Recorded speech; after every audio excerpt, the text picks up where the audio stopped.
In this video, I'm going to show you how to build a successful Shopify dropshipping business step by step. So if you've been doing your research about dropshipping, you've seen all of these different strategies. Someone talks about Facebook ads, someone talks about Google ads, and some talk about organic SEO. But the question is how to build a successful dropshipping business. What are the actual keys, the foundation?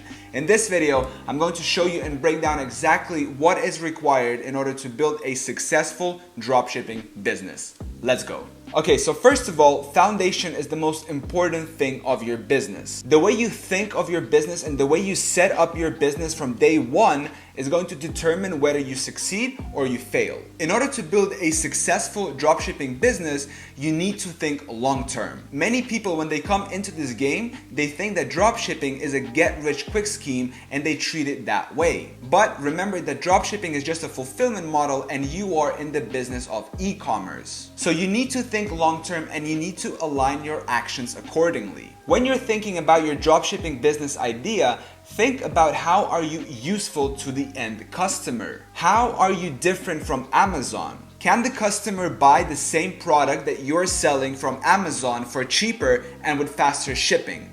If the answer is yes, then long term you have an unsustainable business. As cliche as it sounds, you must have a unique selling point. In my opinion, in order to succeed with dropshipping long term, you need to think of a unique service that is going to be easy to use for the customer. Customers pay for ease and for convenience. As an example of this, think of turnedyellow.com or of artofyellow.com. What these guys basically do is that they draw people as yellow avatars. The question is, can anyone make themselves a yellow avatar for cheaper than Turned Yellow? The answer is yes, they can, but for this, they need to go ahead, they need to find an illustrator. So what Turned Yellow does is that they create value by making it easy and convenient for the customer to create themselves as a yellow avatar. And this creates value.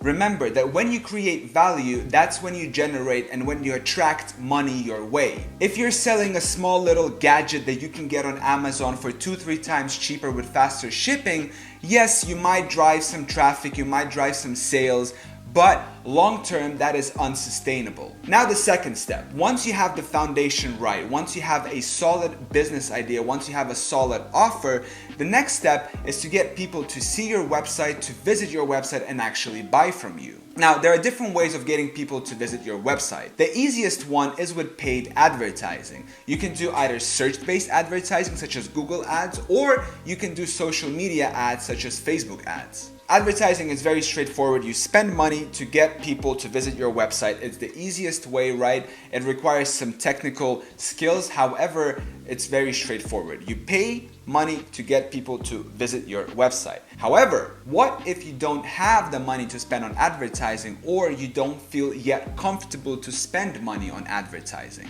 No problem. If you got the first step right, you know exactly who is your customer.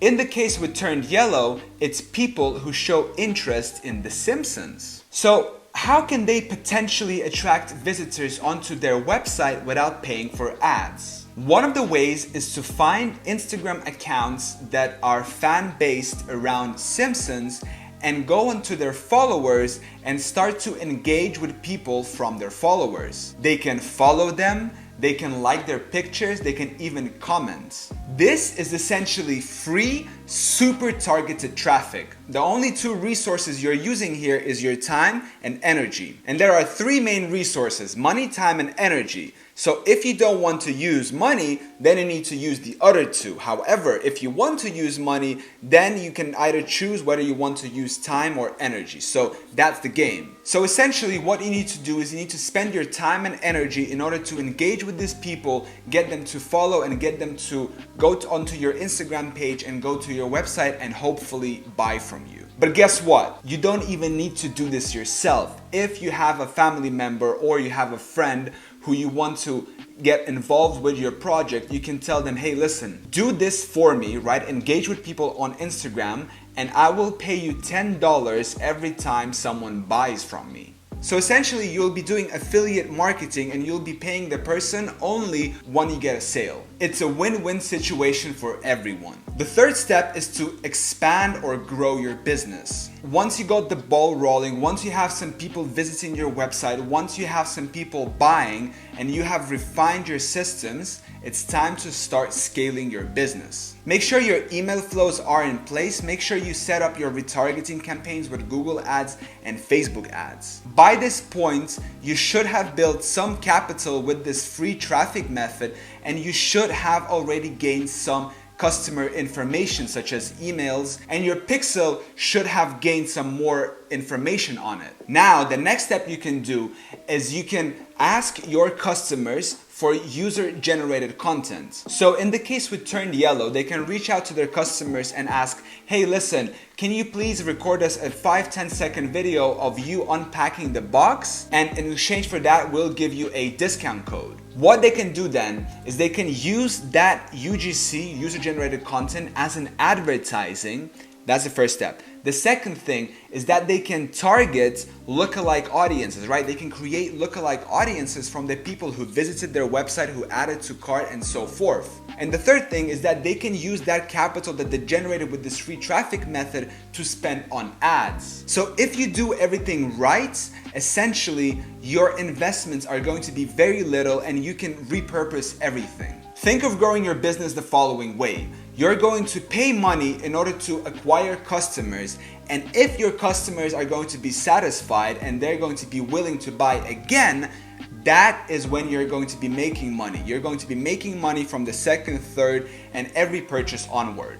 So the game is to make sure you're able to sell the customer again, and in order to sell the customer again, the customer needs to be satisfied. So you see how this all ties back? Only if your customer is going to be satisfied, you're going to be making profit. I encourage you to join my private Facebook group. It's going to be the first link down in the description. Thank you so much for watching, and I'll see you in the next one.